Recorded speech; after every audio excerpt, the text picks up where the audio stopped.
Wanita itu adalah seorang penjual biasa, tapi ia hidup di hotel bintang 5, berpergian dengan helikopter yang dipakainya, baju brand mahal. Saat makan, koki Michelin pribadi menyambutnya, sangat mewah. Ia seperti bintang. Kenapa? Cerita dimulai dari sini. Sebelumnya, Georgia seorang pekerja, menjual alat dapur. Setiap hari dengar bos bicara seperti berkhotbah. Setiap bulan digaji. Walau kehidupannya di bawah, tapi ia tetap bahagia, hanya bisa bermimpi. Hari itu, ia tiba-tiba pingsan. Dokter mengecek, ia dapat sindrom biru. Gampangnya, sejenis kanker. Hidupnya tersisa sekitar 3 minggu. Agar tidak terjadi kesalahan, dokter mengeceknya sekali lagi. Hasilnya sama. Georgia sedih. Salah apa? Melihat daftar keinginan, masih banyak yang belum ia lakukan. Masih ada kota impiannya, ingin makan di restoran, menemukan cinta sejatinya. Lalu, tapi ia 30 tahun lebih hidup. Tidak ada keinginan yang menjadi nyata. Sekarang waktu tidak banyak. Ia putus asa untuk hidup sendiri dengan keras. Esok harinya, ia melakukan satu hal, mengganggu bos. Apa ada masalah? Iya, ada.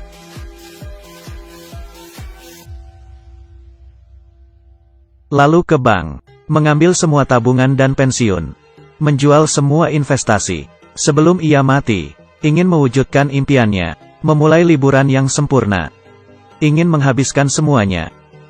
Georgia duduk, pergi ke Eropa, naik kelas ekonomi. Di depannya pria gendut, membuatnya sulit bergerak. Ia tidak tahan, panggil pramugari. Tapi pramugara di seberang bilang, jika Anda ambil kelas pertama, bukan kelas ekonomi, tempat duduk akan luas. Berapa? Kamu ngomong apa? Kalian harus mati. Berapa harganya? Ia memutar matanya. Ia pun duduk di kelas pertama. Pramugari menghidangkan ayam bakar dan menuang bir. Jangan bilang, menjadi orang kaya. Sangat enak. Setelah sampai di Prancis, melihat orang antri. Tanya berpikir, langsung menyewa helikopter. Sampai di mimpinya, hotel bintang 5. Pelayan dan para tamu tercengang. Mau tahu berasal dari mana? Orang kaya Inggris atau dari tempat lain? Mereka semua menebak. Wanita itu, apa identitasnya?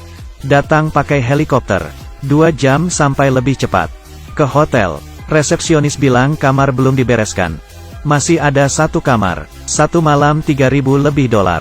Georgia tanpa berkedip. Ambil, masuk kamar. Sekejap jadi orang kaya, tidak tahu kasih berapa banyak tip. Ia mengeluarkan 4.000, kasih ke pelayan. Pelayan kaget, hanya bisa simpan selembar, sisanya dikembalikan. Berdiri di depan jendela, ia merasa dirinya dulu hidup sia-sia. Di sini, kehidupan apa? Setelah menetap, ia memutuskan, sesuai dengan orang kaya, dari atas sampai bawah, semua diubah. Setelah ganti pakaian mahal, ia pergi ke spa. Ia tidak tahu, jadi orang kaya seperti ini. Ia tahu orang kaya, gimana merawat diri. Cabut bulu. Paling menakutkan, harus dipukul dengan rumput. Seluruh tubuh dibungkus seperti mumi. Saat mau ke WC, berusaha, tapi untungnya tidak sial. Malam harinya, ia pakai gaun elegan, masuk ke dalam restoran. Halo, Nyonya Gelombang. Di dalam restoran ada 1 meja. Orang berpangkat tinggi. Pesan makanan banyak masalah. Tidak mau mentega. Tidak mau air karbon. Setelah koki Michelin lihat, langsung kesal. Ini itu tidak mau. Mau makan apa? Betul. Koki hebat dan galak. Sifatnya seperti itu. Tapi hanya Georgia memesan makanan banyak. Koki merasa terharu. Itu yang ia inginkan. Ia keluar. Tanya Georgia. Di restoran mahal, bisa disapa koki hanya orang yang jabatan tinggi. Orang kaya lainnya kaget melihatnya dan berpikir, wanita itu sebenarnya siapa? Ada yang bilang ia dari keluarga terkaya. Ada yang bilang ia dari keluarga terkenal. Dan berhasil membuat perhatian di Lynx. Di hotel, ia berendam sendiri. Di Lynx datang, ingin menyapanya. Georgia dengan jujur berkata, ia hanyalah orang biasa, tapi ia dianggap rendah hati, atau tidak nyaman mengungkapnya.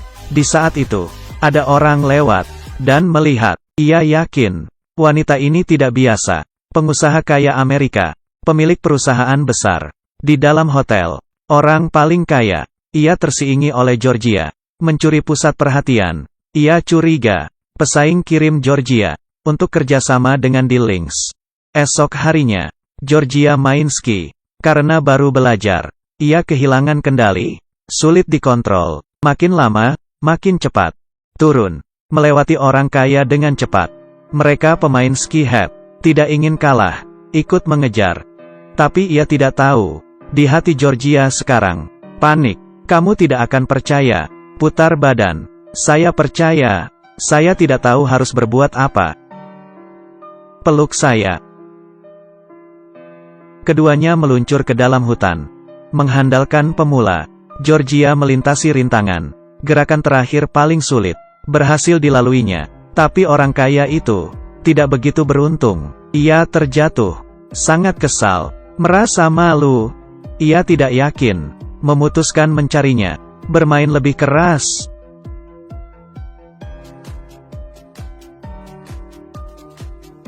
Di dunia ini, permainan paling bahaya. Orang yang ikut harus melindungi dirinya. Lompat dari tembok tebing.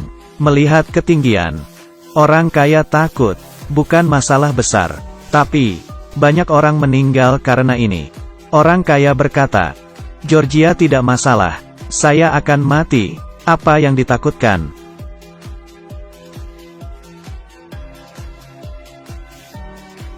Ia selamat sampai di bawah. Giliran orang kaya, ia tidak berani melompat, dan menyerah. Melihat Georgia tertawa, membahagiakan diri sendiri. Mereka masuk ke kasino. Ia tidak tahu harus menangis atau ketawa. Tiba-tiba, keberuntungan datang. Ia menang $30.000. Orang-orang kaya di sebelahnya tidak bisa menahan wajahnya. Ia harus menggunakan 3 pelanggaran kepada pelayan hotel untuk cari identitas asli. Pelayan melihat kartu kerja Georgia. Tahu ia bukan orang kaya. Ia hanya sebuah sales. Tapi ia juga melihat sebuah surat. Georgia akan mati. Ini membuatnya sedih. Saat Georgia kembali, pelayan memeluknya. Akan merahasiakannya. Pengusaha masih pakai cara lain. Dan mendapatkan identitas asli Georgia. Saat acara, ia berdiri. Memberitahu ke semua orang. Identitas asli Georgia. Dipikir bisa mempermalukannya. Tapi ternyata ia tidak marah. Ia beritahu semua orang. Ia tidak menipu siapapun. Ia datang ke sini. Hanya karena hidupnya akan berakhir. Ia hanya ingin menghabiskan tabungannya. Tinggalkan dunia tanpa penyesalan. Ia diam terlalu lama. Ada banyak hal yang ia tidak bisa lakukan. Ia hanya ingin menikmati masa terakhirnya. Dengar itu, orang-orang di sekitar memberikan tatapan hormat. Mereka juga terdiam. Pengusaha itu dianggap orang tidak punya hati. Brengsek. Mereka satu-satu pergi meninggalkannya. Pengusaha kaya yang dibenci. Minum sendirian. Naik ke atas balkon untuk minum. Ia selalu jadi pemenang. Tapi tiba-tiba hilang. Kalah dengan seorang sales. Georgia melihat dan panjat. Dengan sabar bilang, orang kaya seperti kamu apa ada waktu. Berubah selama ada kesempatan. Untuk diri sendiri. Tapi kehidupan yang baik. Nikah, melahirkan. Buka restoran kecil. Tapi itu hanya mimpi biasa. Tidak bisa tercapai.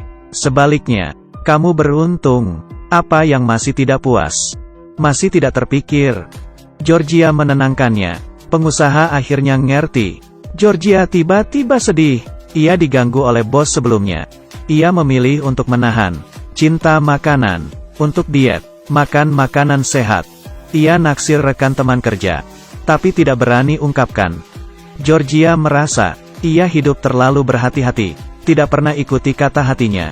Saat itu, pria yang disukai Georgia muncul. Ia mengungkapkan cintanya. Ternyata ia juga cinta Georgia. Sebelum Georgia pergi tanpa pamit. Ia kaget mendengar itu. Ia mencari dokter. Memeriksa hasil diagnosa. Dan pergi ke Eropa. Walau hidupnya tinggal beberapa hari. Ia akan menemani Georgia. Georgia bingung. Pelayan juga naik. Rumah sakit mengirim fax. Ia tidak ada penyakit, mesinnya tidak berfungsi, salah didiagnosis. Dengar berita itu, ia senang berpelukan dengan pria yang ia suka. Saat itu, ia memiliki kehidupan lagi. Akhir cerita, ia kembali bersama pacarnya buka restoran. Restorannya ramai. Setelah banyak rintangan, akhirnya ia menjalani kehidupan yang ia inginkan. Judul film ini, Last Holiday. Walau ini hanya film, tapi ini cerita kehidupan dan kematian. Prosesnya agak tidak masuk akal. Banyak kebijaksanaan dalam hidup. Warna latar belakang pemikiran orang. Seseorang mungkin akan beritahu Anda, berani mengejar impian hidup. Tapi Sunge akan bilang, filmnya bagus. Jangan ditiru. Jangan mudah bertemu dengan hal yang paling menyakitkan.